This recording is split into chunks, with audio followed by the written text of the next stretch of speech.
Hello everybody, I'm still struggling with the openings of these videos. It feels awkward and not sure what to say, like whether I should introduce myself or just say hello. Anyway, I'm still in lockdown and I can't go to work, I can't meet my friends, I can't do much except walk my dogs and review fragrances, so here I am. Now, when I think about affordable fragrances, I mean, I have several designer fragrances that I like, but the two fragrances that come to mind when I think about affordable but still high quality fragrances are the two Bottega Veneta fragrances I own. And the first one is a flanker to the original Bottega Veneta, and it is Bottega Veneta Absolute, and it is marketed as a women's fragrance, and I do think that it tends a little bit more feminine, but of course, as I always say, fragrances don't have a gender, so if the notes and the description sounds like something you would enjoy, I really recommend you sample it and decide for yourself whether it is something you would like to try. So Bottega Veneta Absolute is the first fragrance I tried from Bottega Veneta line. It's a designer house that specializes in, I know they have really overpriced handbags, and I don't know much about this brand other than that. So Bottega Veneta Absolute is a really delicate leather fragrance, and by delicate I mean that it's really easy to wear. It's an everyday fragrance. Actually, both of the fragrances I'm going to talk about are good everyday fragrances, and they are easy reach for me, meaning that when I go to work and I just want to wear something that will not overwhelm the room, I often reach for either one of these two. I know it doesn't show by the line of the fragrance here because I have so many, but I do wear them quite often, especially when I'm into something really easy to wear but still really beautiful and something I really enjoy. So Bottega Veneta Absolute, I'm going to check the notes because I don't remember them by heart. It has leather, it has jasmine, it has pink pepper, it has ambroxan, and it has bergamot and patchouli. So I love leather. I love ombre leather, for example, and many other leather fragrances. Maybe I will do a video about my favorite leathers, but leather can be sometimes be too heavy or too strong, especially to wear at the office or for certain circumstances. I'm not always one to wear a heavy leather fragrance, and this one actually takes the spot of leather fragrance. It's still really easy to wear. It's a leather, I would define it as a leathery floral scent. The jasmine is really prominent, and the bergamot that is especially prominent in the opening gives it this a bit fresh and airy quality. It's not a fresh fragrance, but it's not heavy either. I think the bergamot adds this lightness to the leather that keeps it from being too heavy. It also has vanilla, but I don't really scent the vanilla at the beginning, at the opening or the heart of the fragrance. But for me, it mainly comes out in the dry down. The dry down is really sweet vanilla, but not too sweet. Sweet vanilla combined with patchouli, and the leather still lingers on, so the leather gets a little bit sweeter as the fragrance dries down. So it's a I would say a really soft leather scent. It's not a motorbiker rough leather like some other fragrances I own, but it's really soft. Really, I can scent the softness of the leather in this scent. I can actually imagine touching and feeling really soft leather, maybe like handbag or a wallet, really soft, really buttery leather. And the jasmine adds a lot of adds a little bit of sweetness and femininity to this fragrance, and keeps it from being too masculine or as I said before, too rough. It's not the kind of jasmine that I scent in Ombre Leather, for example. It doesn't go too floral or too white floral, even in the heat, because the heat for some reason tends to bring, maybe just my skin, but it tends to bring the floral notes to the surface. But it doesn't happen with this one. The leather still is the dominant note throughout the life of this fragrance, but the jasmine gives this fragrance this a little bit of the floral sweetness, and I really do enjoy white flowers, so I think it's really nice, and I think it's really unique. I mean, in the when I think about designer fragrances, many of them go to sweet, or they go to mainstream, like they usually have vanilla and sweet notes, and that's it. But with this one, I think the leather gives it a really nice twist, and the fact that it is mainly a leather fragrance, I think it makes this fragrance stand out when I compare it to other designer fragrances. And it has this high-end quality to it, meaning that when I wear it, I feel like a very expensive lady. Meaning that I feel like I put some expensive fragrance on me. It doesn't feel like it's a fragrance for a younger woman to wear, if you know what I mean. It's like some fragrances, especially the really sweet ones, they feel I don't want to say feel cheap, because that's not what I mean.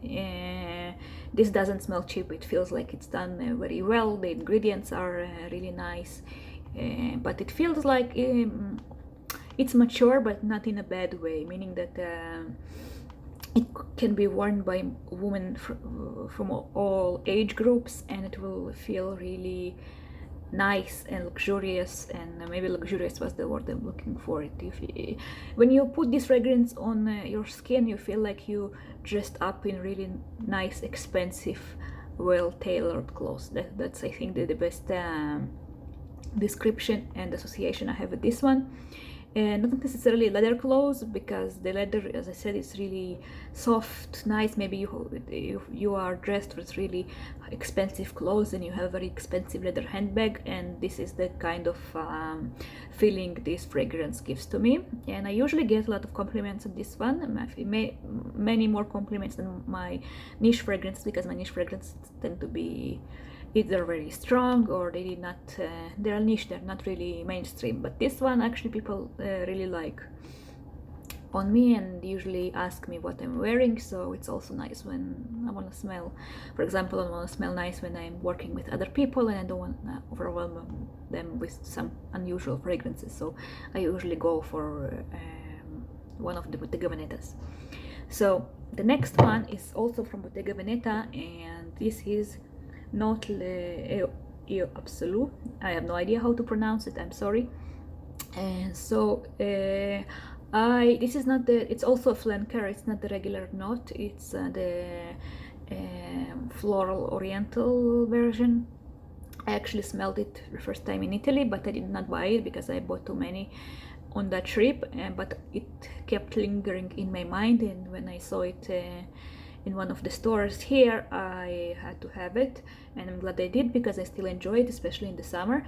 It's an oriental fragrance I love wearing in the summer, because even though it has many oriental notes, it's still really light, not in terms of it's not a weak performing fragrance. It lasts on me for about 6 to 7 hours, but it has some lightness to it.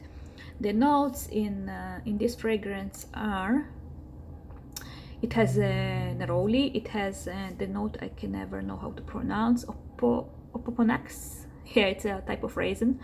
It has myrrh, it has jasmine, heliotrope, and lavender. I can't smell the lavender here, but it's still listed. And this one, as you can see from the notes, is a floral oriental. And it's, I mean, this one in my opinion is totally unisex. I can see men wearing it and enjoying it, and it's gorgeous. Many of my friends bought this one after I did a review in Hebrew on this fragrance, and they enjoy it. It's really, it's a shame this fragrance is not more talked about in the community, because I think it's a great release from Bottega Veneta, and especially for the price, I think it's a really amazing fragrance. I love it a little bit more than the other one, because I'm a big fan of Oriental fragrances, and also a big fan of white florals and flowers in general, floral scents, and the combination here I think is really well done. So what I get here is a sweetness from the raisins together mixed in with the sweetness of the white flowers. And on me, this fragrance is really linear. I don't sense a lot of difference between the opening and the dry down. I do get the powderiness from the heliotrope towards the dry down, but it's really subtle. It's not really dominant. I still feel the raisins on my skin, and the raisins here, it's not a thick or syrupy fragrance. It's not sometimes the Oriental fragrances can go a little bit heavy. They are more suited for the winter, and I love the thickness of Oriental fragrances, but this one, I think because of the neroli, and it's not too strong, it's not overwhelming, it's really office appropriate. I still feel it and scent it throughout the day for about, as I said, for about 6 to 7 hours, especially in the hot weather. I did not wear this, I did not have the chance to wear it during the winter, but in the summer I smell it throughout the day, especially when I move around. My body gets warmer and the fragrance keeps projecting, and I always enjoy it. I mean, sometimes I forget I own it, but each time I use it, I really enjoy this fragrance. I think it's a nice Oriental that is suited for the summer, and for somebody who does not like fresh citrusy scents, usually this is a great option for me to wear in the summer. And the performance is also really good. I mean, for 6 and 7 hours, when I put it in the morning, I go to work, and when I come home and take my dogs out, I can still scent it. So I can still smell it, the scent. I think it's a really good performance. And again, for the price, I think I have a 75 ml bottle, and I don't remember exactly how much it costs, but it was not really expensive. I mean, compared to my niche fragrances, I usually spend a lot more on a fragrance, but I think for the performance and the scent, the price is really affordable. I mean, affordable is a relative term, but I think it's a nice, it's a good worth for the money. So this is the two fragrances I wanted to talk about today. I think that when I think about designer fragrances, not excluding the private labels and the high-end versions, I think the Bottega Veneta ones are pretty much one of the best ones out there. And I really hope people will sample these and give them a try, because I think many people would enjoy these, and I think they're really well made and versatile. They can be worn at work, they can be worn outside, they can be worn in both winter and summer, and overall I think they're great releases for great price for their quality. So this is it. I hope to see you in my next video, and maybe you will suggest how I should open my videos, whether I should introduce myself or just say hi or continue being awkward. Just I would appreciate your suggestions, and bye.